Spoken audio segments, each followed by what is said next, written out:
গভীর জঙ্গলে এক বাঘ থাকত। তার নাম ছিল রাজা বাঘ। সে নিজের শক্তিতে খুবই গর্ব করত। বনের সবাই তাকে ভয় পেত। কিন্তু এক শিয়াল ছিল, তার নাম ছিল চালাক মিয়া। সে মোটেও বাঘকে ভয় পেত না।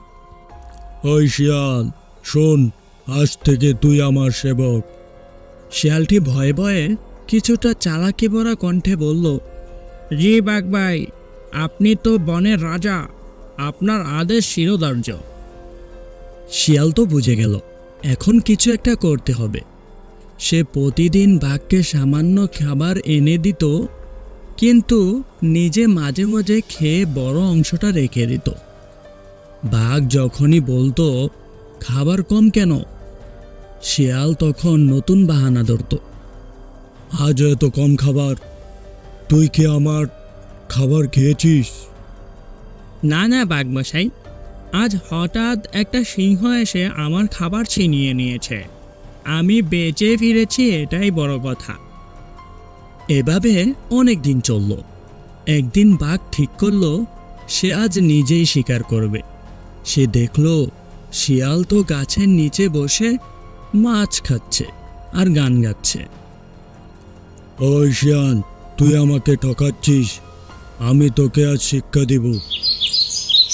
আরে না না, আমি তো এই মাছ আপনার জন্যই রেখে দিচ্ছি, আপনি তো নিজে এসে গেলেন, নেন খেয়ে নেন। বাঘটি কিছু না বুঝেই মাছ খেতে বসে গেল, কিন্তু মাছটি ছিল অনেক পুরনো এবং পচা। বাঘের পেট খারাপ হয়ে গেল। সে কষ্টে গড়াগড়ি খেতে লাগলো, আর বাঘটি বলতে লাগলো, হায় রে শিয়াল, তুই আমারে বিষ খাইয়েছিস, আমি মরছি রে। শিয়াল হাসতে হাসতে বলল, রাজামশাই ক্ষমা করবেন, আমি তো আগেই বলেছিলাম যারা অন্যদের শুধু ব্যবহার করে তাদের একদিন এরকমই শাস্তি হয়। বাঘ তখন বুঝল শুধু শক্তি দিয়ে রাজা হওয়া যায় না, চালাকিকে ছোট মনে করলে বিপদে একদিন পড়তে হয়, তাই সে রাজাই হোক না কেন। বন্ধুরা, এই গল্প থেকে আমরা শিখতে পেলাম শক্তি থাকলেই সব হয় না, বুদ্ধি আর সততার জোরেই টিকে থাকা সম্ভব হয়, আর সম্মানের সাথে বেঁচে থাকা যায়। বন্ধুরা, কেমন লাগলো আজকের ভিডিওটা অবশ্যই কিন্তু কমেন্টে জানিয়ে যাবেন। আর যদি চ্যানেলে নতুন হয়ে থাকেন তাহলে কিন্তু অবশ্যই সাবস্ক্রাইব করে দেবেন। দেখা হচ্ছে নতুন একটা ভিডিওতে। ততদিনের জন্য নিজে ভালো থাকুন, ভালো রাখুন নিজের চারপাশ।